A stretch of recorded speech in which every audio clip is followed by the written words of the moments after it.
Well, hello and welcome to our listeners. I am so thrilled and excited to be introducing you all to Dr. Paul Kwami, who is the musical director of the Fisk Jubilee Singers.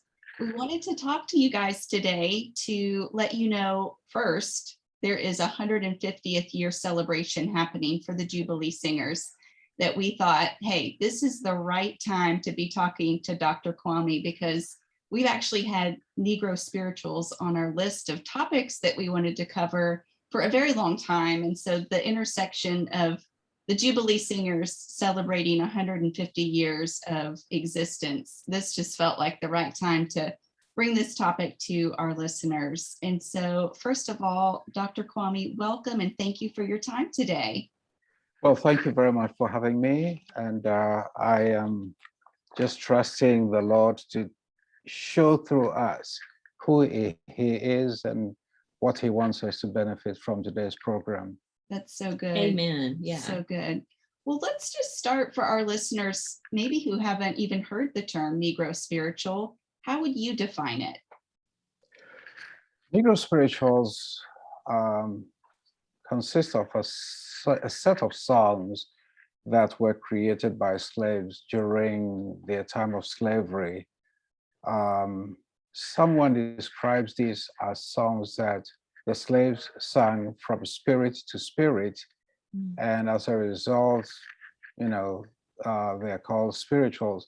But the other important thing about the Negro spirituals is that they are songs that, when one studies them, they talk about, I would say, they carry messages from God to us. And we do experience those messages today. We built our faith and inspiration on those songs today. Generally, those are the songs that are known as the Negro spirituals. And I should also add that these are songs that the first group of Fisk Jubilee Singers collected, transformed, and as they sang during their first tour in 1871, they shared these songs with the whole world. Wow. Do you have any Negro spirituals that you would say are maybe even more famous, that might have a title that someone might recognize when they hear it? I'm sure people know the spiritual Steal Away to Jesus. Another very common one is Swing Low, Sweet Chariot. I believe people know Go Down Moses, one that I knew when I was a very little boy. And then, of course, every time I feel the Spirit move in my heart, I will pray. Those are some that I believe people will very.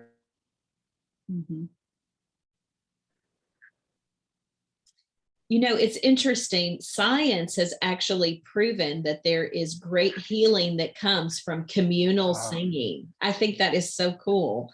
Right. Do you think that these songs helped people get through the misery of slavery? I do believe, because I don't know if I mentioned this earlier, but the Negro spirituals were used by slaves as survival tools. In using these songs, the slaves communicated their faith and generally their emotions through these songs.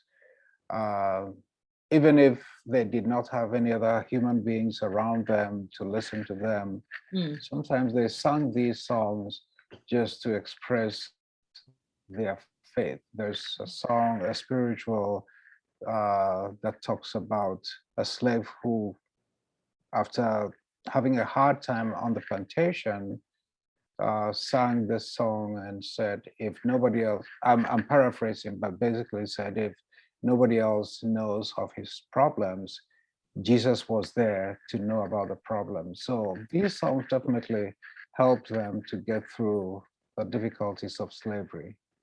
For sure.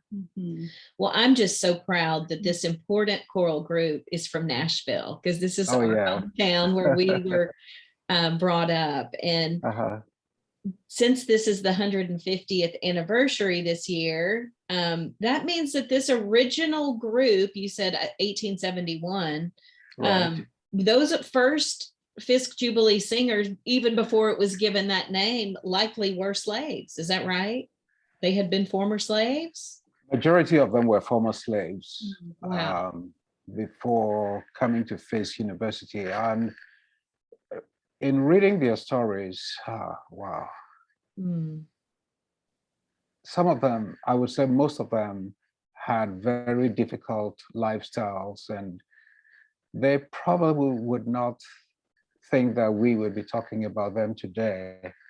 But these are young men and women who were students at Fisk University, who gave up their education and traveled and shared these songs with the whole world. When I think about their life stories and the fact that we're able to talk about them today, I believe that they were called by God to go on this mission, because no one had gone out to sing and raise funds, especially young college students right after slavery. So I believe that they were actually called by God. And one of the things that I'm always happy to share is that even though they experienced a lot of hardships, we did not hear anything about them fighting with anyone physically. They just said that the favor of God was upon them, and they went home singing to the glory of God. And I believe that's why they got the victory. Wow. That's amazing. Yeah. And we should even probably just acknowledge that the name, including Jubilee, that being a biblical word, synonymous with freedom and emancipation. Did the songs continue to be written just even after the abolition of slavery? Did they continue in that vein? Well, let's go back to the type of slavery, or even before then, realizing that these were people taken from Africa, where music making was always part of their lives. Yeah. So while on the plantations, music making and singing was a very important part of their lives. Now, I'm not sure if the Negro spirituals continued to be written after slavery had ended, but most of the songs that we sing, we believe that they were created during the time of slavery. What we do today is take those same melodies that our ancestors created, and we either sing arrangements that already exist, or we look for new arrangements. But the important thing for everyone to know is that we do our best to retain and preserve those original melodies, as well as the text. We cannot separate the text of these songs from the melodies. Oh, okay. So some of the songs, as you were saying, they may have been somewhat changed to like a more classical arrangement for the performing of in front of audiences. Is that correct? That is correct. And this was first done by the first group of Fisk Jubilee Singers. Okay. Gotcha. Okay. Well, I was just even thinking through, we did an episode on the blues of the Mississippi Delta. We did an episode on that. And I was just kind of curious, is there any tie between this style of music and some of the blues that came out of the Delta of Mississippi at a later time? I believe I believe that there are ties, because at the time of slavery, when our ancestors created some of these songs, they did not necessarily sing them to an audience.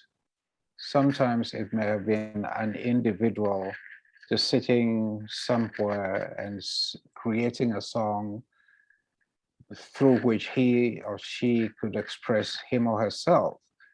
And so the blues generally are songs that individuals would sing, not necessarily for an audience, but just as a way of expressing themselves. So definitely there is that cultural link between the blues and the Negro spirituals. That's good. That's really good.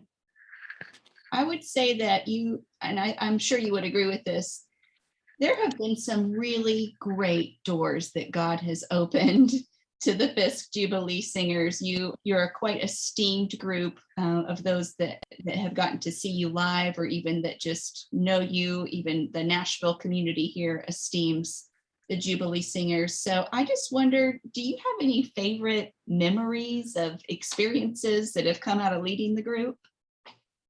A lot. And actually, before I talk about some of them, I have to give all the credit to God, because of who he is. Yeah. He's an amazing and loving father who does things supernaturally in his own way, and all the great things that have happened, I give him the glory. I remember shortly after I started teaching, it may have been in 1997, we were invited to Chicago to perform in a gospel music festival. And so my students finished singing maybe 3 or 4 songs. And as they were walking off stage, a white gentleman approached me. I remember very well. He was nicely dressed, simply dressed in a white shirt, white pants, white shoes. But he just walked up to me and without even saying hello, he just said, "I want to take your group to Italy." And I was surprised. And it happened that he was the founder of the Umbria Jazz Festival, and he wanted the Fisk Jubilee Singers to travel to Italy. So for about 3 or 4 years consecutively, he paid for our way to perform in Italy. That's God. I had nothing to do with it. Okay.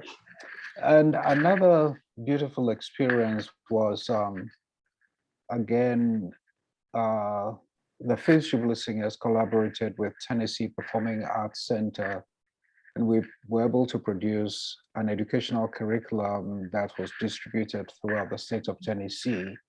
We also happened to travel and perform in various elementary and high schools, as well as in other communities in this state. Well, I was preparing for rehearsal one evening, sitting in my office, when the president of our university called me and said, "In 2 weeks, you and the Fisk Jubilee Singers are going to the White House." And she said, she told me not to give any details to my students, but just to inform them and make sure that they would all be available. Well, we ended up going to the White House. We sang for President George Bush and Mrs. Laura Bush, but then we also received the National Medal of the Arts. Wow. Those are just 2 of the great things that have happened. And again, I can only say that these are things that were orchestrated by God, and I have to give him all the credit. I bet your students thought you were playing a joke on them when you first told them. Yeah? Well, did they believe you?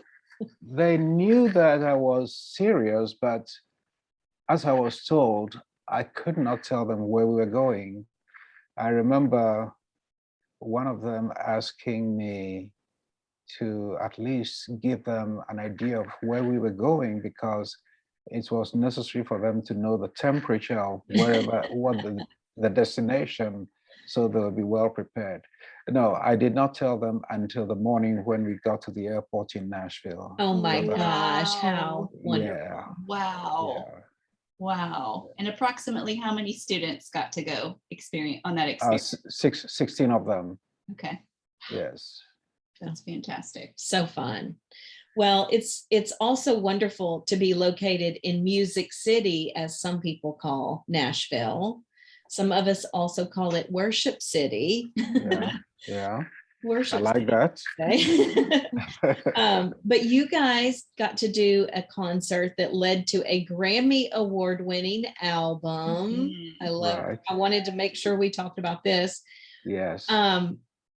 again, God will use things, all kinds of things to open Yes. doors, but we have artists like CC Winans and Keb Mo that live in Nashville. Oh, wow. So you guys got to partner with or maybe I should say they got to partner with the stellar Fisk Jubilee Singers. Tell us about that album. Well, you know, we have to blame God for making this happen. Because I say this because all right, here's a story about the album. In the year 2016, Fisk University celebrated her 150th anniversary. And normally the Fisk Jubilee Singers would have performed in our beautiful chapel, but I had a vision to have us perform at the Ryman and have many more people experience our music. Mm. So with the help of some wonderful people in town, we organized the concert, and it was an amazing experience. I remember CC Winans singing Blessed Assurance with us. I will never forget the experience. It was beautiful. Yes. So anyway, we chose to record that full concert just for archival purposes. Then in 2017, the Ryman was celebrating their 125th anniversary, and we decided to perform there again and celebrate that anniversary as well. We also named my Curb an honorary Fisk Jubilee Singer. So he was present, and the audio recording for that concert was also done, again, for archival purposes.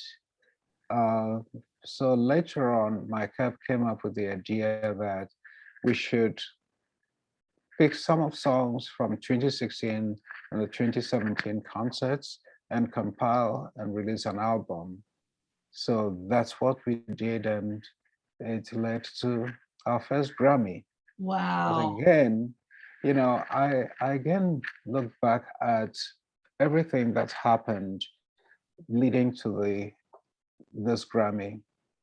And again, it's just God who gets the credit. Yeah. Just him. I mean, he brought together the right people, the right artists, the right engineers, and here it is. Wow. And just so our listeners know, Mike Curb, who you were just mentioning, head of Curb Records here in Nashville, was the recipient of that honorary inclusion that you were just speaking of. So a couple of lessons learned from that. One, I hear you saying, anytime you're in Nashville, be recording, right? Because you just never know what's going to come out of it. Yeah.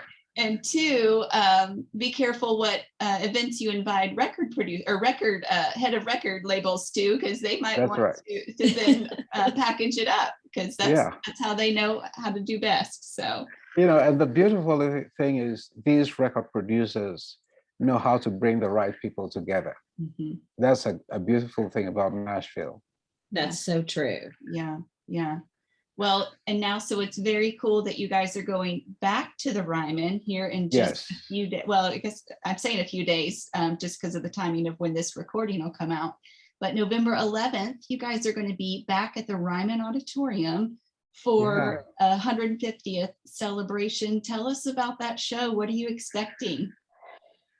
Well, this is, first of all, an opportunity for us to, again, honor the first group of Fisk Jubilee Singers, those 9 young men and women who, even against the will of their parents and the administration, chose to travel around the country and raise funds for Fisk University. So we will definitely honor them with a very special program at the Ryman on November 11th. One other thing we want to bring out through this concert is to get people to know that the music of the Fisk Jubilee Singers, the Negro spirituals, form the root of various forms of American music. Mm. So we will perform definitely Negro spirituals. We will hear gospel music. We will hear blues. We'll hear jazz. We'll hear some country music. We'll hear some R&B, and then surprise. We'll also hear some hip hop music, and then rock and roll. Wow. But this is to help us reveal or emphasize the importance of the connection between the Negro spirituals and these other forms of music. So we have some great artists lined up to perform that night. The other thing I want to mention is this is a concert where Nashville, the city of Nashville, is honoring the Fisk Jubilee Singers. So all of the artists except one live here in Nashville. Wow. That's so cool. That's amazing. Amazing. Well, it's honor that is due. So Yeah. I'm excited that that is happening. You have spent quite a few years now, Dr. Kwami, in the American South. So what would you like? How many now? 25 years? More than that. Okay. I've been teaching at Fisk for 27 and a half years. And so I've been in the South for over 30 years. Okay. Except I don't speak the Southern as I should. I love your accent. Don't change a thing. What would you like people who are listening? We have a lot of listeners in the American South, but we have listeners truly all over the world. Mm-hmm. Yeah. So what would you like people to know about the South? I want people to know about the South that, first of all, the South has beautiful people, beautiful in the sense that we have the Spirit of God within us. And the Spirit of God brings out that beauty. And that beauty consists of God's love, God's grace, God's mercy, God's goodness. Yes. And we represent Him in the South. And so wherever we go, or when people visit us, they will experience the goodness of God. Whether they know that's what it is or not, right? That's right. That's true. I think some people just put it under that banner of Southern hospitality, but there is something deeper and more inner that can stem from. That is very true. Yeah. Well, Dr. Kwami, we can't thank you enough for your time, for your leadership, for your just the role that you carry, not just at Fisk, but in the community at large. It's impactful. We know that there's students under you right now that are going to go on to do great things, and just excited to see even in the next 150 years where the singers carry themselves. So that's right. We honor you, and for those that are able to make it to the show, I'm sure it's going to be an incredible experience. Maybe there'll be a recording that comes out of it. Who knows? But who knows? Yeah. And for those that can't get to the Ryman on November 11th, at least go get this wonderful Grammy award-winning CD. Yes. Indeed. Yes. And put it in every stocking that you fill for Christmas. Right. We can link to that. We can link to that album in our show notes, because I was listening to it just this morning, and you're right. When Cece starts with Blessed Assurance, the rest just stick with it. It's just only going to get better. So I'm also very grateful to both of you for inviting me and giving me the opportunity to share our story with the world. Sure. It's a story we were excited to share. So, well, peace be with you, Dr. Kwami. And peace be with y'all too. Listen to that Southern accent.